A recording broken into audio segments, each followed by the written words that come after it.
Welcome to my Shliach Story Hour Chssidim Series.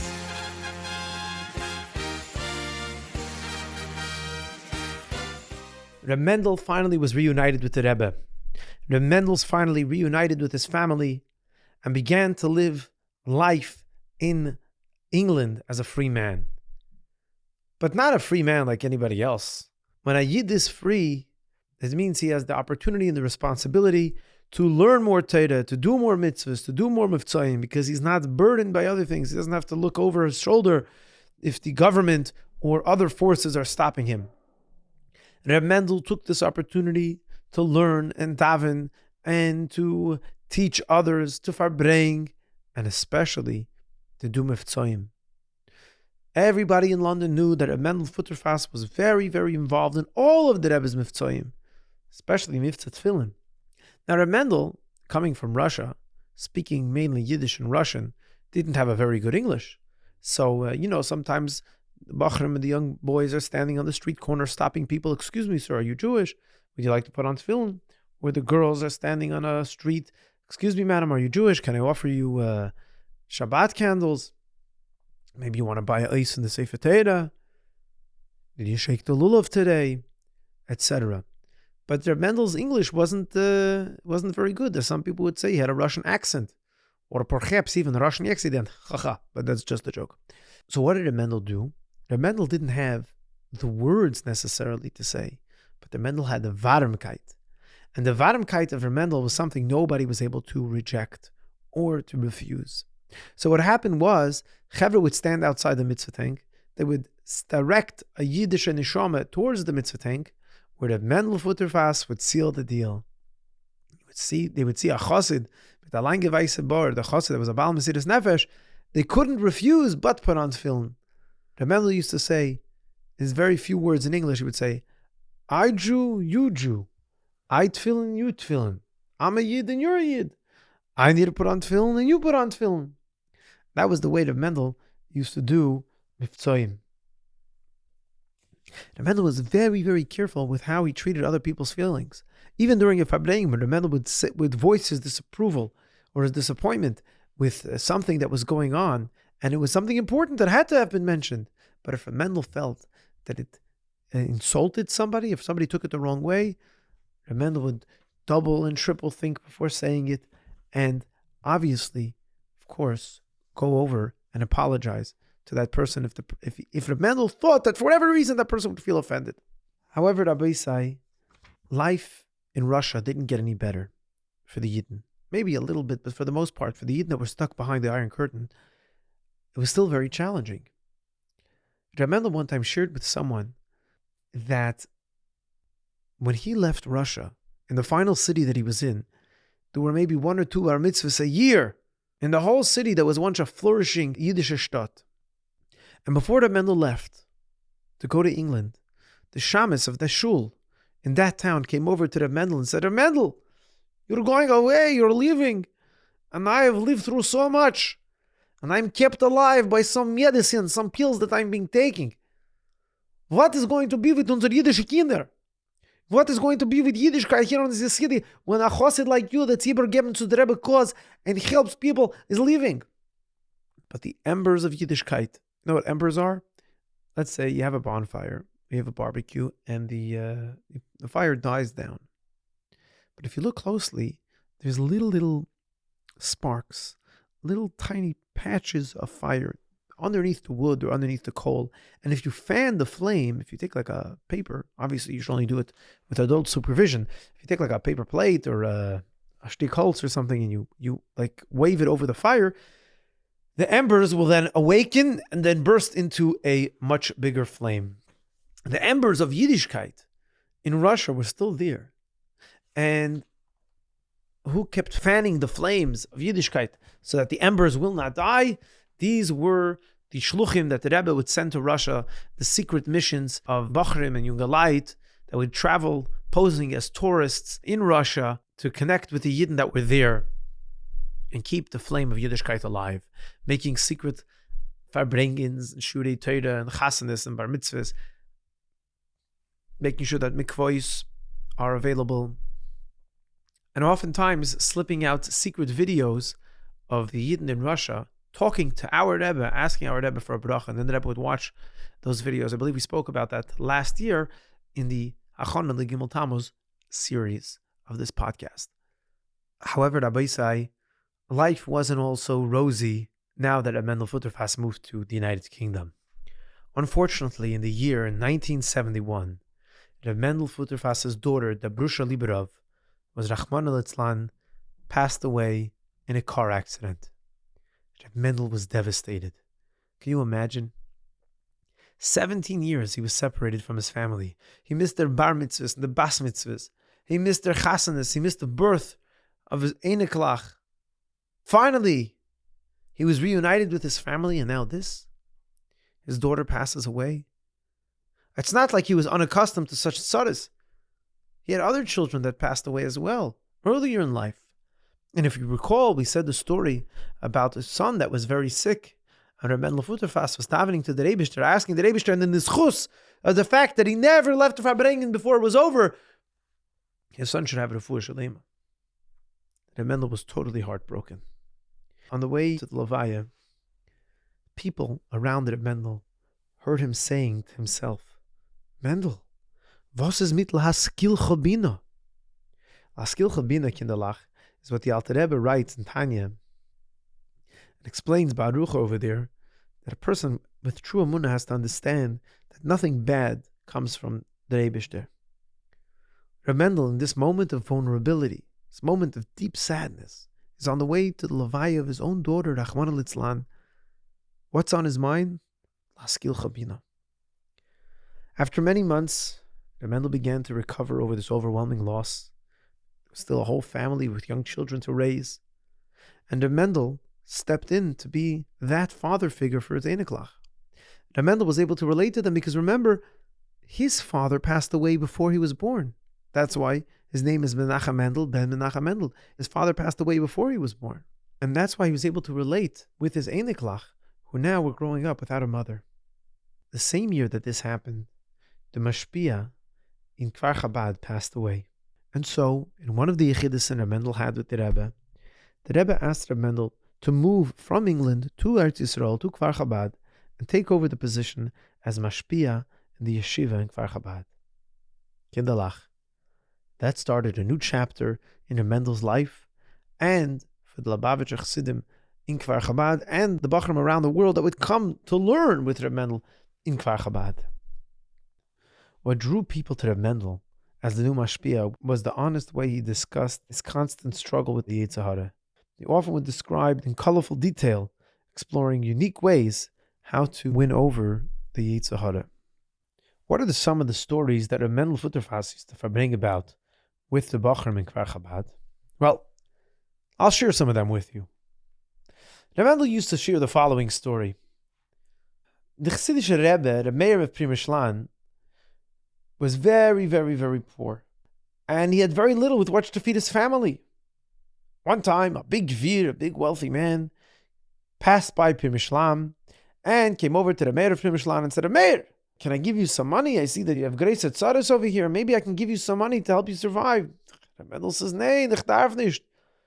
Ich hab 2 keys. Und mit die 2 keys ist alles gut für mir. Don't worry, I have 2 keys. And with these 2 keys, everything is fine. Keys doesn't mean a key like you put in a door, like a schlüssel. Key in Yiddish is the plural of ku. A ku means a cow. 1 cow, ein ku, 2 key. Right? So he said, I have 2 keys. The person thought, the Mendel probably has 2 cows. And from the cows, he gets milk. And with the milk, he can make ice cream or butter or cheese. And then he can sell that. And with that, he makes a living. So wanting to support Reb Meir of Primishlan, the next day, the individual showed back up at the house of Reb Meir and wanted to purchase some milk. And Mendel says, milk? I don't have a cow. How can I give you any milk? He says, what do you mean? Yesterday you told me you had 2 keys, which I translated in Yiddish to mean that you have 2 cows. Says Reb Meir, no, nicht das hab ich gemeint. That's not what I meant. I meant what it says in the Pasuk. It says in Tehillim, Ki vo yismach libeinu, ki v'shem kotshei v'tochnu. If your heart is full of simcha, you should rejoice in the Eibishter, and you put your betochen in the Eibishter's name. Ki vo yismach libeinu, ki, weil, ki, as in like kuf yud, because. Ki vo yismach libeinu, and the second one is ki v'shem kotche v'tochnu. I'm happy because I put my betochen in the Eibishter. But these two keys with simcha and betochen, Reb Meir told this rich man, he was guaranteed a parnasa beyond any sum of money. This was a story that Mendel Futerfas, which you at the Bachrim, simcha and betochen. And like we heard from our stories that we shared about Reb Mendel, this is the way he lived his life. Another story that Mendel Futerfas would share was about the famed Mashpia in Lubavitch, Reb Michal Bliner, also known as Michal der Alter. And Michal Bliner was a Mashpia in Lubavitch, and he taught Chassidus, and he farbrengt with the Chevre. One time, Reb Michal was in the middle of davening, gor vertieft in his Avedas HaTfilah, when the shoemaker in Lubavitch arrived in yeshiva. Reb Mendel stopped his davening, walked over to the shoemaker, and pointed out to him that one of the Bachrim in yeshiva had torn shichalach, had torn shoes. And he motioned with his hand that perhaps the shoemaker would be able to fix the shoes of this Bachar that had torn shoes. The Bachrim witnessing the scene were like a little bit surprised. The Michal Bliner, the Grace Mashpia, stopping in the middle of his davening to worry about shoes. I mean, he's got nothing better to do. He's nothing better to think about. And somebody had the chutzpah to mention this to Reb Michal. So Reb Michal Bliner told him, listen, what do you think when you say Shema Yisrael Hashem Elokeinu Hashem Echad? Echad, one. What does that talk about? In halacha, Echad refers to Achdas Hashem. The Eibishter is all-encompassing, 8 higher spheres in the 4 corners of the world, the Al Ruchas Ha'elam, the Zayin Rekim, and the Aretz. But when the Eibishter, when Echad becomes part of your ganzen Metzius, then you cannot rest when you see that somebody else has something that needs to be fixed. If Echad, when you say Shema Yisrael Hashem Elokeinu Hashem Echad, Taka means something to you, and the Echad by you is a reality, and everything is the Eibishter, then how can you be satisfied when you see that somebody else is lacking? If you're really in tune with what the Eibishter wants, then you have to be in tune with what another Yid needs. Like the Rebbe says in the Farbrengen of Yud Shvat Tov Shin Yud Aleph, when the Rebbe took on an Asiyas, the Rebbe says we have to make a statement. And the statement is, there's 3 ahaves, there's 3 loves. Avas Hashem, Avas HaTeira, and Avas Yisrael. Each one is interconnected. If you're having Avas Hashem, when you're saying Shema Yisrael, Hashem Elokeinu, Hashem Echad, that Echad has to have an effect on your Avas Yisrael as well. So Reb Michal Bliner said to the Talmidim, and Reb Mendel Futerfas would chazan this over to the Bachrim as well, if your davening means something to you, it's not about your connection to the Eibishter only when you're looking inside the siddur and davening. It's how do you treat your friend? How do you treat your sibling? And just one more story, Kinderlach, that Reb Mendel Futerfas would share by the Farbrengen. Maybe in another episode we'll share more stories that Reb Mendel Futerfas would share by Farbrengens. But I think this one has a very important lesson, especially for those of us that have siblings. The story goes like this. Reb Mendel would share that one of the Kinderlach of the Rebbe Maharash, they were playing together in the backyard. The older brother, the Razah, was playing together with his younger brother, who would later become the Rebbe Rashab. The Razah dug a ditch, dug a little hole, or maybe there was a hole there already, and he took his younger brother, the Rebbe Rashab, who wasn't Rebbe yet, and pushed him into the hole. The younger brother, the Rebbe Rashab, started to cry. Imagine you were playing with your siblings, and the older brother decides to shove the younger sibling into a hole. He wouldn't be too happy about that either. The Reb Marash heard the cries and came out to see what was going on. So the Razal explained to his father that it was only right that the younger brother should be in the hole. You know why? Because ich bin doch älter von ihm, ich bin doch größer von ihm. I put him in the ditch because I need to be higher than him. I'm his older brother. He needs to be lower down, and I have to be higher up. That's it. So the Reb Marash when you want to be taller from somebody else, you don't have to push them down. You see here in the corner of the backyard, there's a chair. Stand up on the chair and you're going to be taller. When we look at somebody else that's different from us, we say, I got to be better than him. There's two ways you can do it. You can either chas v'shalom push the other person down, and because they're down and I'm up, I become bigger. Or you can do it the proper way that men least to fabring with the bachrim.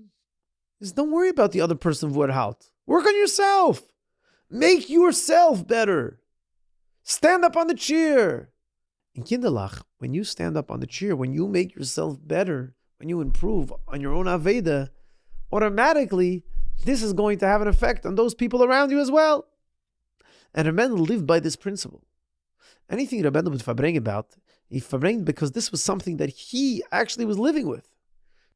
This is something he was struggling with in his own level. I don't know, we're not on the level of Reb Mendel Futerfas. We can't understand, a guy that is Meiser Nefesh for 17 years to leave his wife and his children just in order to have pure Avos Yisrael for another Yid. What does it mean that sometimes he struggles in certain areas of Aveda? I don't know. But this is something that he would share with the Bachram he would farbring with. Somebody one time asked Reb Mendel, why is it that he goes on Tzoyim so much and it's so important to him to make sure that he gets every person that he's able to put on tefillin?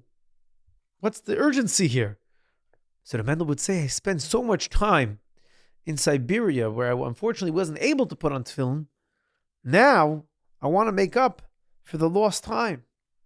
And the way I'm going to have the opportunity to make up for the lost time is by giving more people the opportunity to put on tefillin.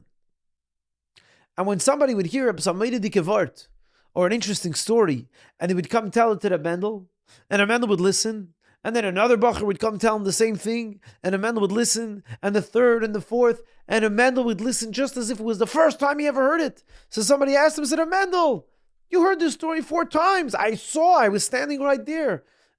Why don't you just tell the guy, to move on? Reb Mendel says, no. Every person is coming with his own perspective, with his own way of looking at it, with his own k'deich. And I actually really only heard the story 1 time, 6 different times, because every person is saying the story the way he understands it. So in reality, I heard 7 different stories.